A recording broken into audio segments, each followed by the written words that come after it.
એલા મારા ભાઈઓ, હવે તો ખરેખર હદ થઈ ગઈ છે. કેમ કે તમને ખબર છે કે ગમે એ વ્યક્તિ મૃત્યુ પામે છે તો એને ભાઈ આપણે સ્મશાનમાં જઈ અને એની વિધિ કરતા હોઈએ છીએ. પણ સાહેબ, અહીંયા તો એની વિધિ કરી નાખી, સ્મશાનમાં એને અગ્નિદે આપ્યો અને બીજા દિવસે ભાઈ જીવતો થઈને એ માણસ ઘરે આવ્યો. તમે વિચારો સાહેબ, તમારો મગજ કામ કરતો બંધ થઈ જશે કે આ સાહેબ આ કઈ રીતે હોઈ શકે ભાઈ? કેમ કે ભગવાને આવું તો ન કરી શકે મારા વાલા.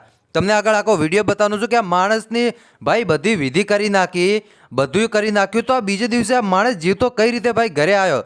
ખરેખર સાહેબ, મારો તો મગજ પહેલાં તો બંધ જ થઈ ગયો તો આ જોઈને કે મારા ભાઈ આ શું છે ભાઈ? આ બેસણું કરી નાખ્યું, આનું બધું કરી નાખ્યું, અને આ માણસ ભાઈ પાછો ઘરે કઈ રીતે આવ્યો ભાઈ? આ મને તો ભાઈ નવાઈ લાગી. હવે તમને આગળ વિડીયો બતાવો તો તમને નવાઈ લાગશે. હાલો મારા ભાઈઓ, આપણે વિડીયોની શરૂઆત કરીએ છીએ. અને અત્યારે જે તમે આ મેં વાત કરી ને ભાઈ, આ મહેસાણાના વિજયપુરની આ ઘટના છે. આ મહેસાણાની ઘટના છે, બરોબર? અને મહેસાણામાં ઘટના બની છે ભાઈ, એ તમને આગળ વિડીયો બતાવું છું. તો હાલો મારા ભાઈઓ, આપણે વિડીયોની શરૂઆત કરી નાખીએ છીએ. પણ વિડીયોની શરૂઆત કરું એની પહેલાં મારા વાલા, તમે નવા આવ્યા છો તો સબસ્ક્રાઈબ કરી નાખો. કેમ કે સબસ્ક્રાઈબ કરવામાં અદેખાઈ ન કરો.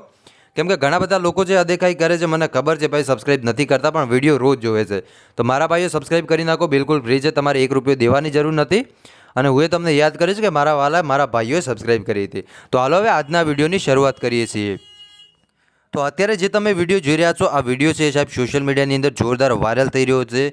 જેમાં આ જે ભાઈ છે એ મર્યા છે ને પાછા ભાઈ ઘરે જીવતા આવ્યા છે. આ ઘટના છે એ મહેસાણાની છે. તો સાહેબ, બધા લોકોના મગજ કામ કરતા બંધ થઈ ગયા હતા. હવે ચાલો સૌથી પહેલાં તમે આ વિડીયો જોઈ લો, અને વિડીયો જોશો એટલે તમને પણ એવું જ લાગશે કે ખરેખર ભાઈ આ કઈ રીતે પોસિબલ થયું. મને તો ભાઈ વિશ્વાસ નહોતો આવતો, કેમ કે આવી ઘટના ભાઈ કદી આપણે સાંભળી ન હોય તો વિશ્વાસ કઈ રીતે આવે? એનું બેસણું બીજે દિવસે રાખ્યું અને બીજે દિવસે ભાઈ એ માણસ ઘરે આવ્યો, એટલે આપણે શું વિચારવું ભાઈ? તો હાલો હવે સૌથી પહેલાં તમે આ ફોટો અને વિડીયો જોઈ લો.